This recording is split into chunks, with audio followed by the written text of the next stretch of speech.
You're listening to Titans of the Trades. I'm your host, Ryan Englin, author of Hire Better People Faster and creator of the CoreFit Hiring System, a proven process to help growing companies attract and retain only the best. I'm on a mission to revolutionize the perception of the trades and elevate it to new heights. After growing up in a blue-collar family, my passion for making the trades cool again runs deep. If you're a titan in the industry and want to be on my show, stick around until the end and I'll reveal how you can be my next guest.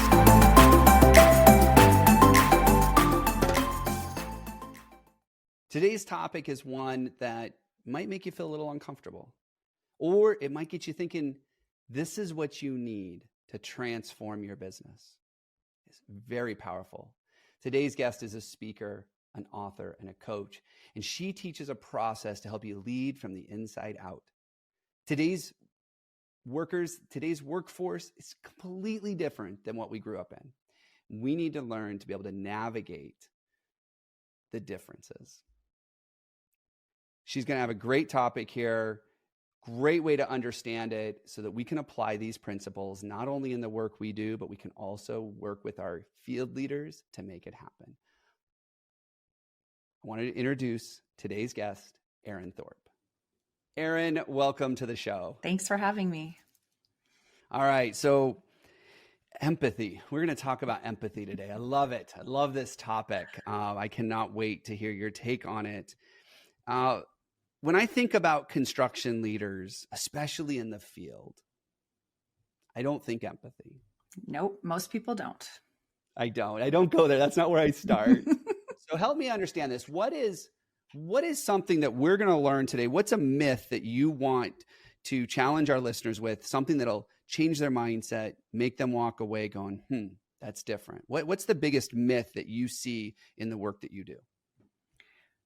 Quite simply, I think it's that most people think empathy is a weakness, and I would say it's your greatest strength. That reminds me of people don't wanting to be humble because they think humiliation. Yeah.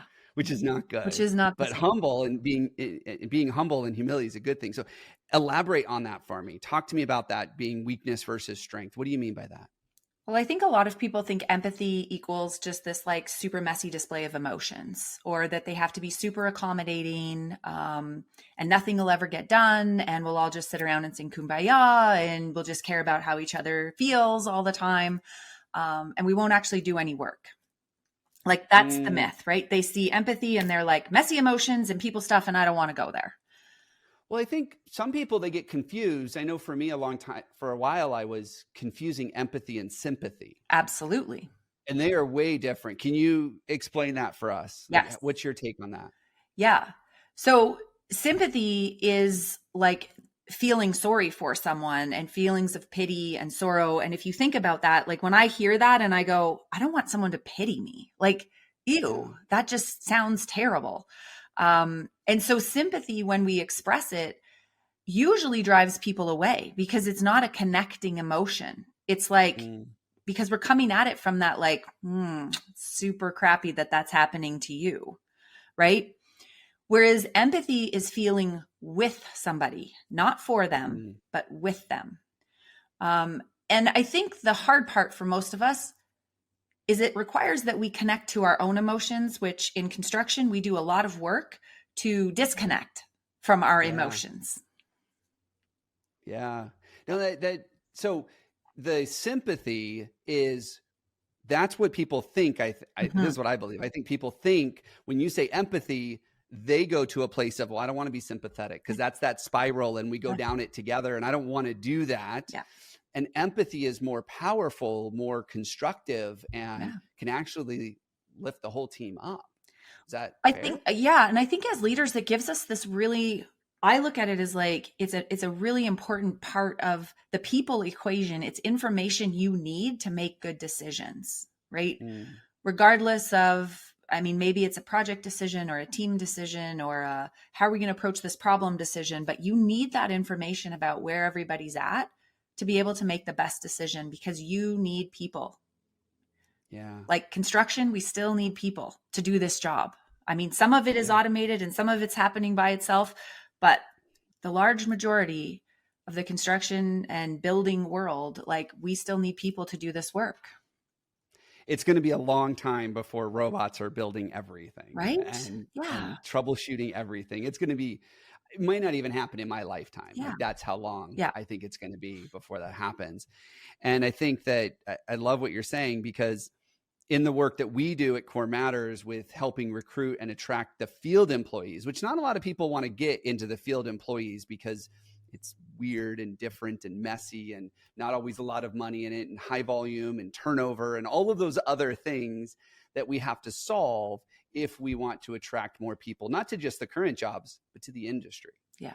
Because you probably have heard the stat. It's alarming. 40% within the next 5 years are going to retire, because this is brutal work. It hurts the body, and as you age. Well, it is. And I also think that there was this missing generation, and I'm in it, where the trades were they were looked as lesser than, right?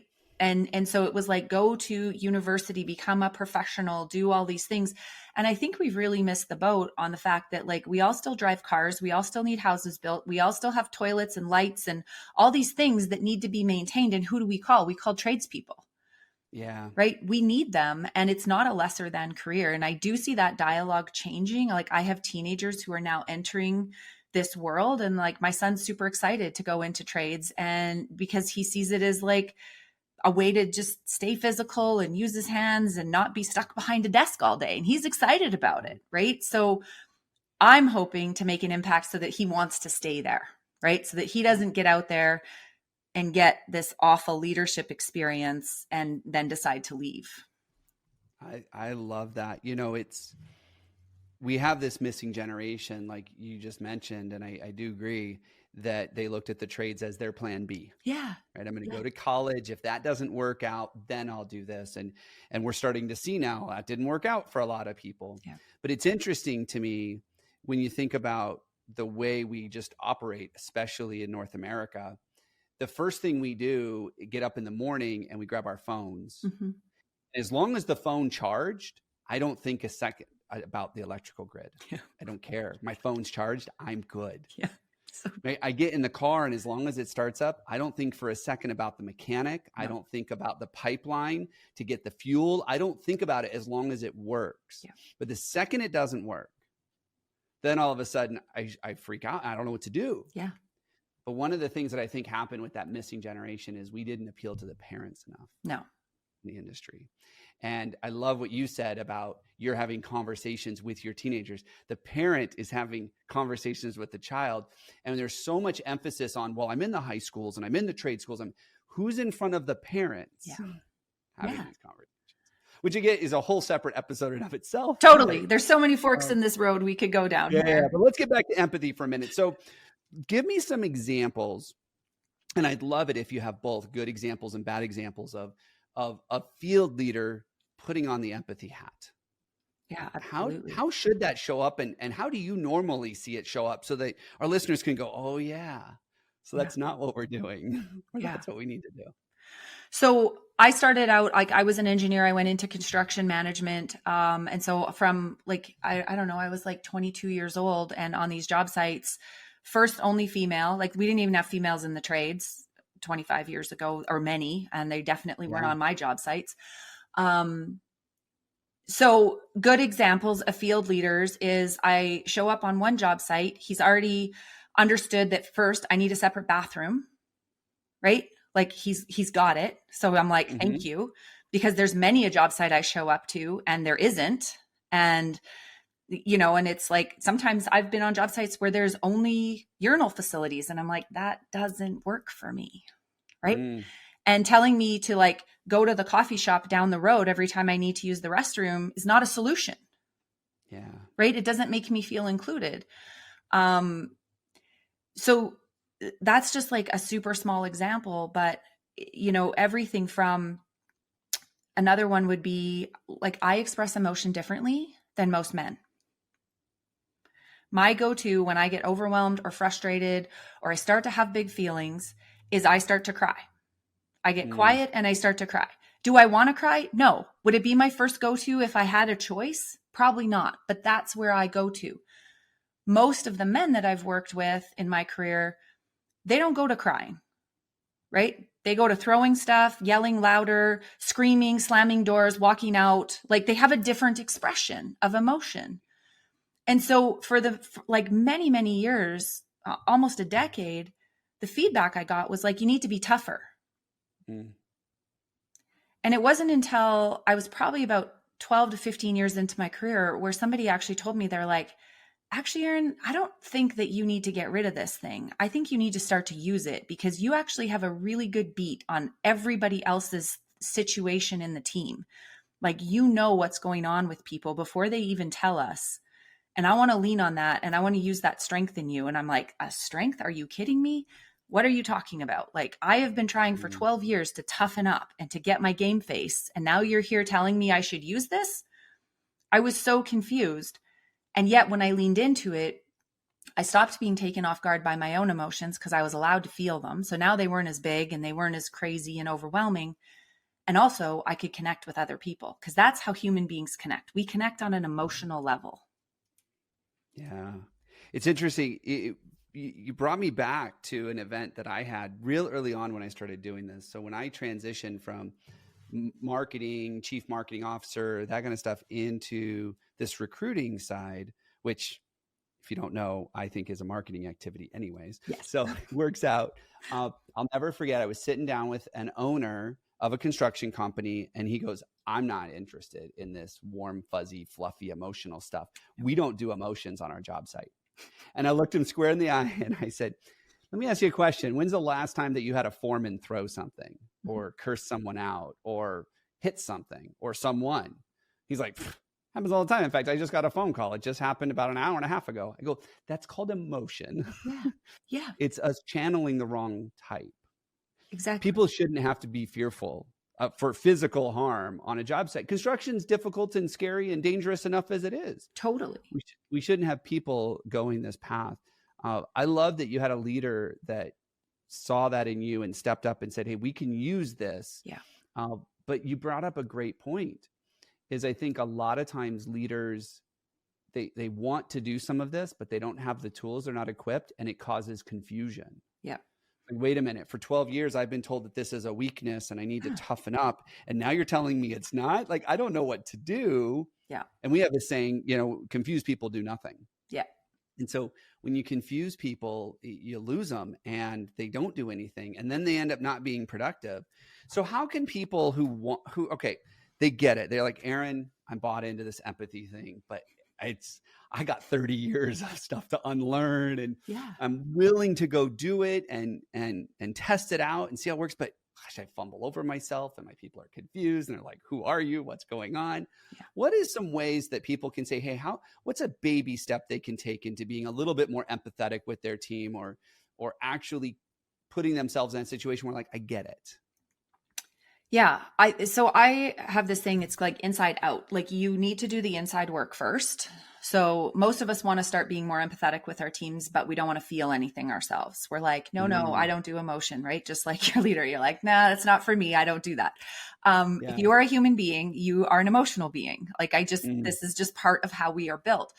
And I always say, whether you're kind of buttoned up and don't feel anything or your emotions are messy and all over the place, they're just opposite ends of the spectrum and two different symptoms of the same root problem, right? Which is this lack of capacity to hold our emotions. So we got to start inside first.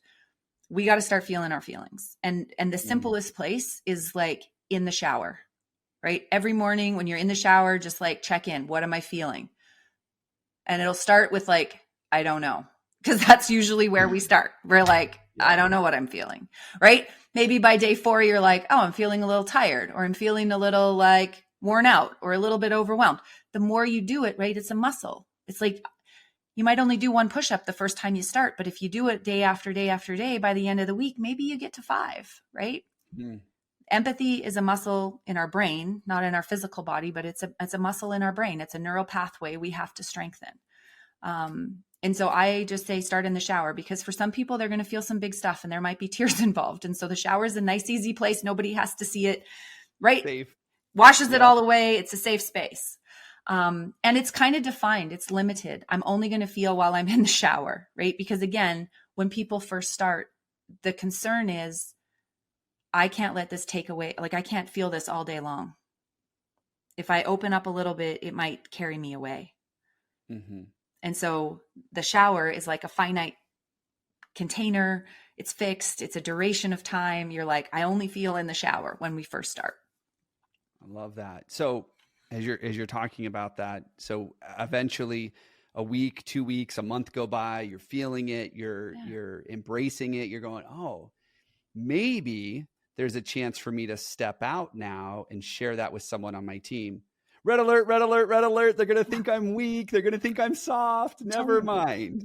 Right. So or go from there. maybe we don't even share it, but maybe it allows you to just open that question of like, how are you doing, and actually listen, instead of just like, hey, how you doing today? Good. Okay, good.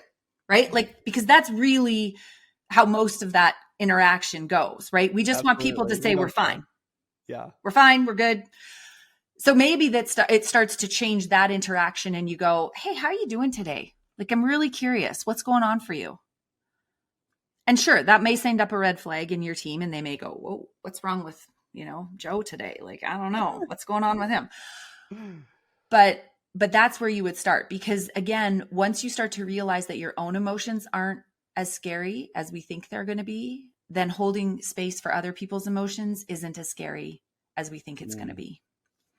And again, it's information. We're just gathering information, right? Yeah. So if the team's like frustrated with, I don't know, a new policy or the way that this piece of the project is going, like, you need that information as leaders to make decisions about how to rally them, about how to get them bought in, about how to get things done. So it's not about, just emotions everywhere and all of us crying or throwing things all the time. Hopefully when you start to have these conversations, there is less hammer throwing, there is less chair swinging, there is less door slamming, because people, recognize it earlier. One of the things I see a lot of leaders tell me, I don't get too emotional about business. I'm like, so tell me, when's the last time you lost sleep about work? Mm-hmm. Those are emotions keeping you up at night. Nothing else. Nothing else. When you were talking, it reminded me of Brene Brown and her talk on vulnerability, and how, and I'll totally butcher this, so go listen to the TED Talk. But if you're listening to this, but I love the part where she says, how many of you think that I am powerful in standing up here on stage while you're in the audience? How many of you look at that and go, wow, she's got it together? She goes, I'm scared to death. Yeah. Now, how many of you would want to be on the stage? And no hands go up. And she goes, but think about it. If you were up here, the whole audience would think that same powerful thing about you. Yeah. And it's something we forget, is that everybody wants to see the emotions and have the emotional conversations, but nobody wants to be the first one to go. Yeah. And I think really that's our job as leaders, is we are out in front, right? I don't know, like, if any of the listeners have children, but when my kids were little, if I was behind them trying to like maneuver them through the grocery store or the department store or wherever we were going, like, it was a nightmare. They were all over the place. But if I'm out in front with the cart, walking, leading, they're trailing me. Like, they're like, Mommy, I can't catch up to you, right? It's like, I want to go with you. So as leaders, we have to remember that. We have to be out in front. We have to take the first step. We have to do this work first to show our teams that it's safe. It's okay. Mm-hmm. Yeah, absolutely. Absolutely. So I love that. So first step, start doing it in the shower, letting your emotions come through, talk about how you're being emotional. One of the things I'm teaching my kids is how to use more words than just happy and sad. Yeah. So next step is print the feeling wheel. If you Google feeling wheel. Okay. This is an exercise I give people all the time. Print the feeling wheel, Google it. There's like 100 million hits that come up, and you get color copies, and there's millions of them. And it just goes from those like 5 words we use all the time, happy, sad, mad, right? And then it goes out into like slightly more descriptive words, and then more descriptive words. I have one on the fridge, and it's like, I take the kids over there all the time, and I'm like, pick a word. How are you feeling? Right. Wow. And it makes them dig a little deeper, because sometimes we're not angry. We're actually hurt. Right. Wow. Or disappointed, or let down, or frustrated.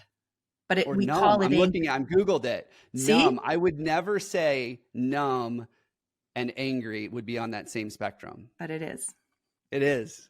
But I would not put numb there. Yeah. And so this is cool. By the way, it's very colorful. There are a lot of words on it.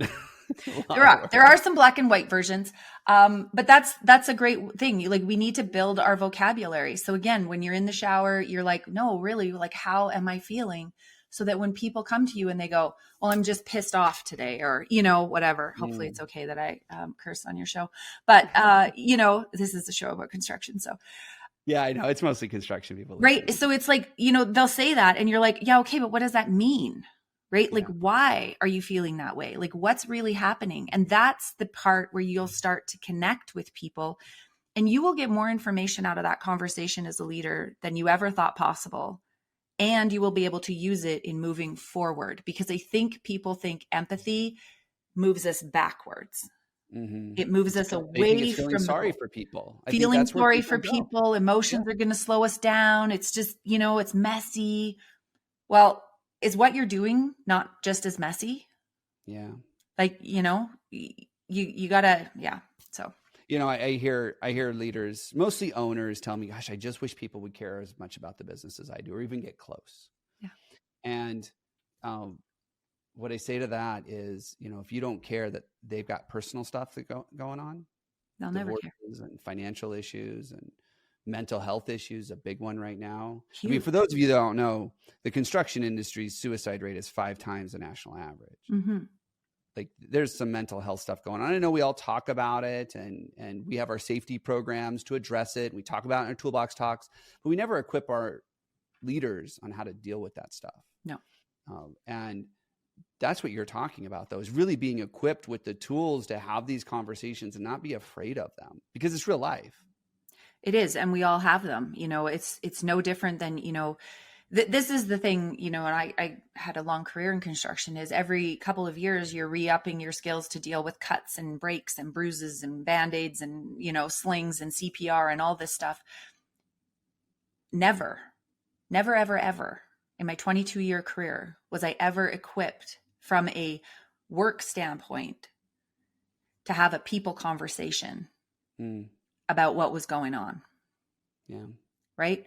That was all work I did outside of, for my own professional development when I started to be like, okay, so you got to get your own self sorted out so that you can lead other people. Because apparently this is some skill you should be using. That was all work I did outside of, my profession because I was curious about it.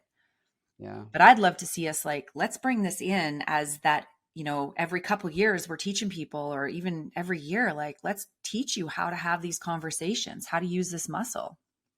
Well, I think it would do a bunch of things for the industry.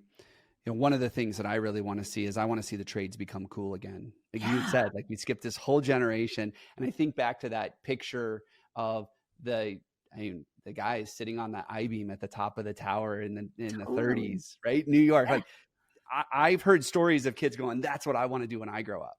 Yeah. And now the generation sees it and goes, they don't are allowed to have cell phones on the job site. I'm out. Like it's Totally. so different. And I think that one of the ways to make this cool again is to let people know that, hey, you're not just here to build and put your life in danger and deal with the stresses and the rigor of this, but we're actually here to build a team and work together and support each other. And it blows my mind. Some of these, especially in the trades, we don't work with a lot of union shops for obvious reasons in the recruiting that we do. Yeah. But boy, those guys that are part of the union, and they think the trades are cool. Yeah. And they get up there and they brag about it. And then people are like, well, that's cool for you, but that's not cool for me, because there's that disconnect. Like, I don't want to be a part of it. And I think what you're talking about with this empathy and being able to connect, I mean, that's really what it is. It's connection and belonging. Yep. What we're really talking about here. And, I love what Simon Sinek says, right? People just want to belong. They do. They want to belong. And I think what's different than, because we always hear, I mean, I don't know, I grew up with the rhetoric of like, that's not how we do it around here. That's not how we did it back in my day. Right. And it's like, yeah, it wasn't, because it was different. But I'm like, there's so many more options now. I mean, it's not just like blue collar or white collar. It's like you can be a Instagram influencer, you can be a YouTuber, you can be, a programmer. Like there's so many opportunities, People don't have to stay in places where they don't feel valued and they don't feel seen and heard and understood. And this is the piece. This is like the key to unlocking that, where we can keep these young people engaged. We can keep these midlife people, engaged, just simply by understanding what they're going through and what do they need. Yeah.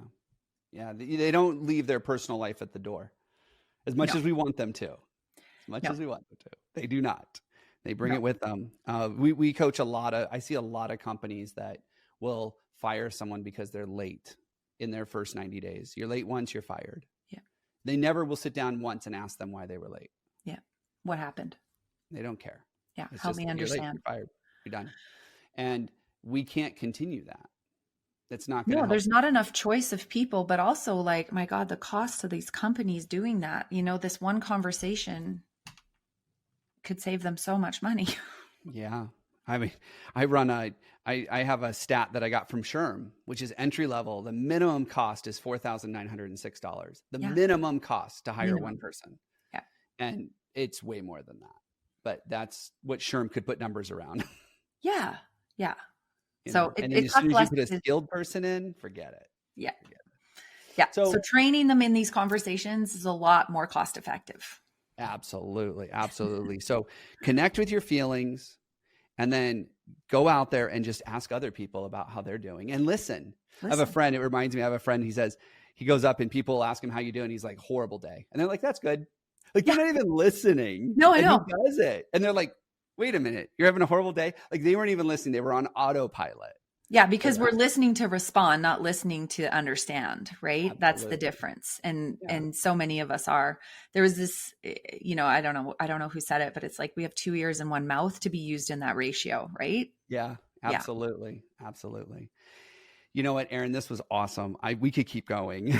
And yes, there's so much to talk about. There's so much here. I think the takeaway for me is practice with how I feel. Yeah. So that when I do get out there and I ask others how they're feeling, I can understand that.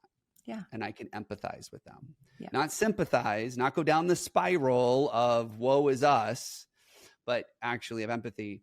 And I think understanding how we ourselves are feeling can really help with that. That was the big takeaway for me. So I hope I got that right. Yeah, absolutely. That's exactly it. And I think, the second piece that I would hope, we didn't talk about it much, but I think the thing that we need to layer on top of that is it's not necessarily your job to fix everything. And I know as construction people who are paid to be problem solvers, like that's what we do all day long. The fixing muscle is very strong in us, right? We look at a problem, we fix it. We run into problems all day long. It's why we have jobs as construction people, because stuff doesn't go as planned. Yeah. So when we see a person in front of us that's having a big emotion, we want to fix it. And that's not our job. Yeah. Your job is to hear it. That reminds me of that YouTube video. It's like a decade old. It's not about the nail. Have you seen that one? Oh, love it. Yes. Yes.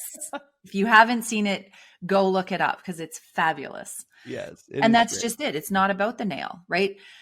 Many conversations I've had where people just needed to share, hey, they're going through a tough time. This might impact them. And you go, is there anything you need from me? They're like, no, I just needed you to know. Great. Let's carry on with work. Again, not setting us back, not relaxing the standards, not letting people off the hook, simply understanding what they're going through so that we can co-create and work together to get to that finish line. We are the most connected generation in the history of the world and the most lonely. Yeah. Those shouldn't go together. No. They should not go together. No. So, Erin, how do people listening to this, they go, okay, I'm going to bite. How do I learn more? How do I learn more? How do you help them? What's the next step? Because I imagine that this is like anything. They're going to go, they're going to do it, and it's not going to work the way they thought it would. Yeah. And they're going to have to go, okay, that doesn't work. That's not what we want. Yeah, that's not what we want. Yeah. So how do they learn more? How do they get a hold of you? Best place is to start on my website, which is www.erinthorp.ca. That's THORP with no E on the end. Because you will get a different Erin Thorp if you put the E on the end. Perfect. And then, so from there, there is a 5-day kind of empathy practice download, which just gives you some of the practices we've talked about here and a couple more. So that you can find it erinthorp.ca/empathy. I also have a book. It's called Inside Out Empathy. So if people are readers, they can go ahead and download the book. And last but not least, I'm launching a podcast in January of 2024 that will highlight how this actually looks in real life situations. So what does empathy look like in action? Because that's the number one question I get most asked. That's what we talked about. Yeah. That's 28 minutes. So yes, I totally get that. Erin, thank you so much. Really enjoyed it. Like I said, I got a page of notes, and I have some good takeaways from it as well. So thank you. Excellent. Thanks, Ryan.